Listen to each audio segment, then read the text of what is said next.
U.S. Air Force/Master Sergeant Ralph Hallman/AP. The U.S. is claiming that the Islamic Republic of Iran is responsible for attacks on Saudi state-owned oil giant Saudi Aramco ahead of its IPO. Houthi rebels supported by Iran in Yemen's civil war claimed responsibility for the attack. The Saturday attack on the Aramco facility showed widespread damage by as many as 17 strikes, which affected the production of roughly 5% of the world's oil supply. In June, the U.S. accused that Iran for a series of tanker bombings, which could be a justification for retaliation strikes. That month, Iran also shot down a U.S. RQ-4, a Global Hawk drone, a move that nearly triggered a retaliation. President Trump only called off the strike last minute. Some experts say that a military strike would not only set off other conflicts in the region, but work against the US's interests. Iran is involved in multiple regional conflicts, which could ignite in the event of a U.S. strike. What could start as a limited tit-for-tat has the potential of quickly turning into a regional conflagration, an expert told Insider. Visit Business Insider's homepage for more stories. Attacks on a major Saudi Arabian oil plant may drive the U.S. and Iran closer to open war, after the U.S. blamed the Islamic Republic for attacks Saturday on Saudi Aramco's facilities. The attacks were claimed by Houthi rebels in Yemen, who are backed by Iran against the Saudi-backed remnants of the Yemeni government in that country's devastating civil war. U.S. Secretary of State Mike Pompeo disputed the Houthis' claim on Twitter, blaming Iran instead. Amid all the calls for de-escalation, Iran has now launched an unprecedented attack on the world's energy supply, he wrote. There is no evidence the attacks came from Yemen. The United States will work with our partners and allies to ensure that energy markets remain well supplied and Iran is held accountable for its aggression, he wrote in a later tweet.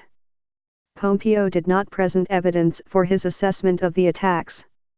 But whatever their provenance, the attacks seem to be giving U.S. officials ammunition for conflict with Iran. After a summer of escalating tensions, on June 17, the Pentagon announced that 1,000 more troops would be headed to the Middle East after 2 tankers were attacked by Iran, according to Secretary of State Mike Pompeo, in the Gulf of Oman early in the morning of June 13.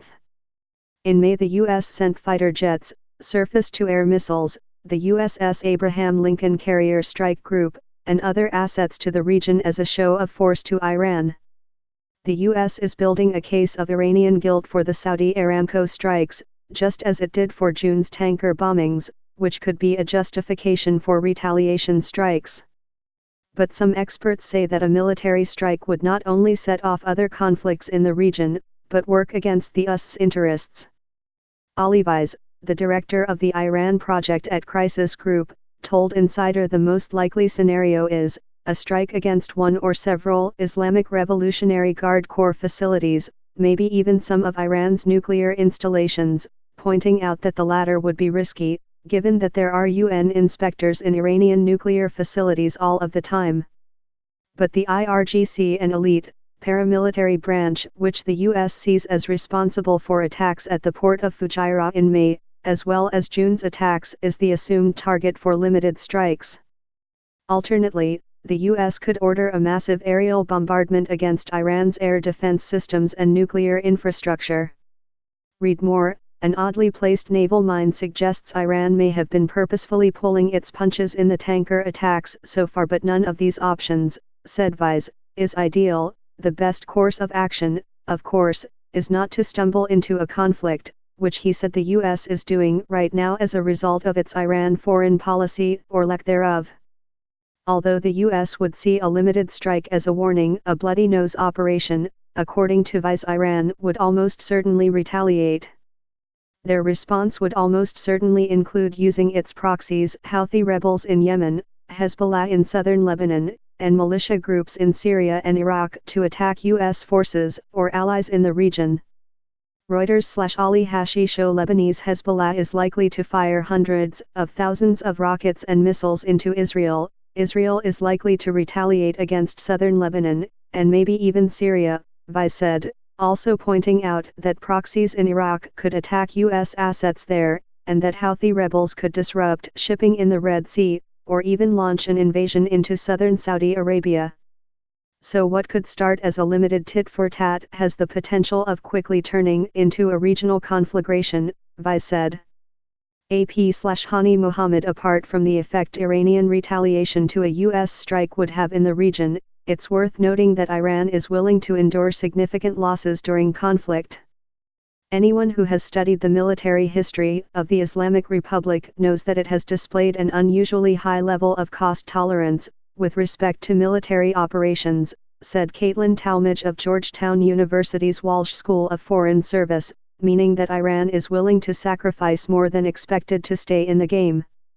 To illustrate this, Talmadge pointed to the Iran-Iraq War in the 1980s, in which Iran lost between 300,000 and 1 million people before it agreed to an unbrokered ceasefire. So what would be the US's best strategy, given its current position? Not to have gotten in the position in the first place, of course. I think the whole situation that we're seeing right now is largely one of the US's own making, Talmadge said.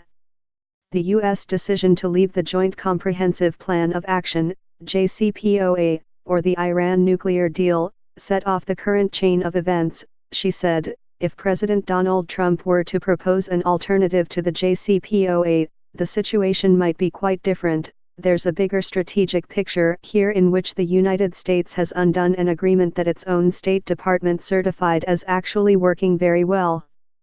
Failing that, said Vice, Trump needs to realize that his maximum pressure doctrine is no longer effective. At this stage, it's best for the U.S. to try to cash in on the leverage that it has created through sanctions to provide Iranians with a face-saving way out of this dilemma. Read more. Trump's Iran strategy is failing to reduce tensions as a top general warns the threat to U.S. troops is still imminent. In order to negotiate with Iran, said Vice, the U.S. needs to give up on the idea of regime change there, and make the first concession to Iran. You will not be able to successfully negotiate with the Iranians while holding a gun to their head. Now watch, here's what narcos and Sicario get wrong about Mexican drug cartels.